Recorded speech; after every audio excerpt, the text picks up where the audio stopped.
France wants to strip dual citizens of their nationality. Germany is paying migrants to leave and banning Islamic organizations tied to radicalism. Even Ireland, long silent, is cracking down after riots broke out in Dublin. Across Europe, the clash with Islam isn't coming, it's already here. And after decades of denial, countries are finally saying it out loud. No more. No more forced multiculturalism. No more parallel societies. No more pretending this is working. This video breaks down the quiet revolt happening right now, from policies once called racist, now passed with applause, to the riots, ghettos, and political fallout that made them inevitable. The era of tolerance is ending, and Europe's reckoning has begun.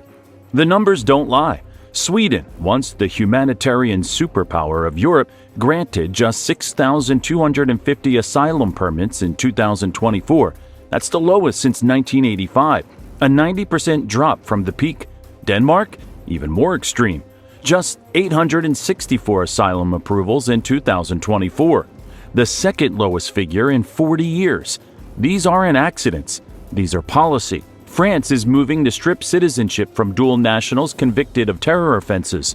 Germany shut down Islamic organizations it deemed radical and ramped up deportations. The Netherlands government literally collapsed over immigration disagreements. Then voters elected the most anti-immigration parliament in the country's history. Even Ireland, famously neutral, cracked down hard after riots erupted in Dublin over migrant housing. This is the backlash, and it's sweeping the continent. What changed? Why now, after decades of open borders and multiculturalism, is Europe suddenly slamming on the brakes? The answer isn't pretty, and it's been building for years. For decades, Europe told itself a story that mass immigration would strengthen society, that integration would happen naturally, that cultural defenses would soften over time, that Islam, transplanted into secular liberal democracies, would simply adapt. It was a hopeful story. It was also a lie. What Europe actually got was parallel societies, entire neighborhoods where state's authority barely registers, where criminal networks operate openly, rooted in immigrant enclaves, where police, teachers, and emergency responders quietly admit certain areas don't function like the rest of the country. This isn't diversity. This is fragmentation. Take Molenbeek in Belgium. After the Paris attacks, the world learned this Brussels suburb had become a breeding ground for jihadists. Authorities knew, they'd known for years, but political correctness kept them silent. Tower Hamlets in London, reports of Sharia councils arbitrating family disputes operating in direct conflict with British law. The Paris suburbs, les banlieues, where riots erupt with brutal regularity and French police need reinforcements just to patrol. Malmö in Sweden, where gang shootings became so routine they barely made headlines anymore. These weren't isolated incidents. They were symptoms of a system failing in real time.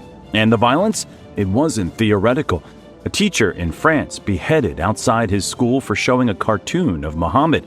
Samuel Paty, murdered in broad daylight in 2020 for teaching about freedom of expression. 3 years later, another teacher, Dominique Bernard, stabbed to death in Arras by a radicalized youth. Churches vandalized and burned across the continent. Jewish families fleeing neighborhoods they lived in for generations because of harassment by extremist youths. Synagogues requiring armed guards. Kosher shops closing. After the Hamas attack on Israel in October 2023, European cities saw an explosion of anti-Semitic incidents. Jewish schools in France and Belgium temporarily shut down due to threats. Pro-Palestinian rallies, where some participants chanted eliminationist slogans. Germany's chancellor declared it intolerable that Jews again felt unsafe on German soil. Yet it was happening, driven largely by imported Middle Eastern conflicts and ideologies. By 2024, crime statistics told the story European politicians didn't want to hear. In Denmark, immigrants made up 8% of the population, but accounted for nearly 30% of violent crime convictions. In Sweden, areas with high immigrant concentrations reported crime rates 5 to 10 times the national average. Sexual assault cases linked to immigrant populations spiked across Germany, France, and Scandinavia. The data was undeniable, and Europeans were living it. Women were afraid to walk alone at night in cities their grandmothers had considered safe. Pensioners watching their neighborhoods transform beyond recognition. Working-class families squeezed out of public housing to make room for asylum seekers who just arrived. And who enabled this? Not just naive idealists, but calculating politicians. For years, both center-left and center-right establishment parties were broadly pro-immigration. The cynical calculus was simple.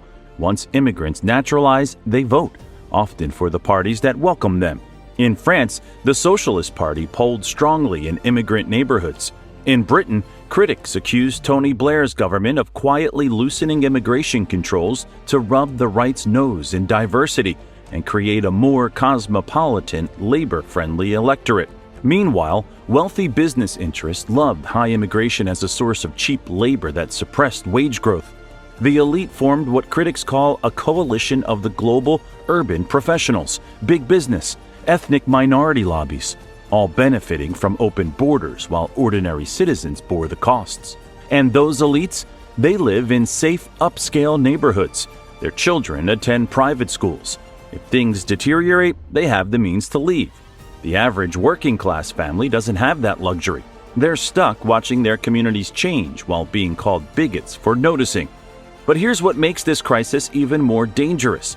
Most people don't know about the time bomb ticking beneath it all, and it's about to detonate.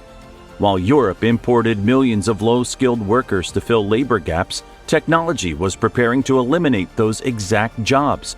By the 2030s, just 5 years away, automation and AI are projected to eliminate 20 to 30% of current jobs in developed economies. And the jobs most at risk? The ones immigrants fill. Factory assembly lines being taken over by robots. Delivery and trucking, self-driving vehicles. Warehouse work, algorithms and automation. Retail, kiosks and self-checkout. Even manual labor in construction and agriculture is yielding to robotic substitutes. Europe thought it was solving an aging population problem by importing workers. Instead, it created a different crisis. Because when those jobs vanish, what happens to the hundreds of thousands of poorly integrated, low-skilled immigrants living in European cities? They become unemployed, marginalized, desperate, and concentrated in urban enclaves with no economic prospects. The welfare state, already straining, will have to support them or watch poverty and crime explode even further. Political radicalization will find fertile ground among the disaffected. Picture this. It's 2035. A Somali delivery driver in Berlin, 35 years old, watches an autonomous van pull up to replace him. The warehouse job his brother has? Automated. The taxi his cousin drove? Self-driving. The construction work his neighbor relied on? Done by robots and 3D printers. The jobs they came for have vanished, but the neighborhoods they live in remain, and the frustration grows. By 2035, a European country could have 1 million immigrant background residents concentrated in cities, many of whom came for low-wage work that no longer exists. If even half become redundant, you're looking at hundreds of thousands of unemployed, marginalized young men with no prospects and no future. The potential for unrest doesn't just increase, it becomes inevitable. And here's the math that doesn't work. The developing world adds about 120 million people annually. Europe, at its most generous, might absorb a few million.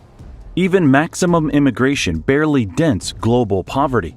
It just relocates a fraction of the problem while creating massive social tension inside Europe itself. Japan saw this coming. They chose robots over immigration. Today, Japan's social cohesion remains intact while they invest heavily in automation to handle their aging society. Europe made the opposite bet, and now the bill is coming due. European voters sensed this. They couldn't articulate the automation angle, but they felt it in their bones. They saw their communities changing.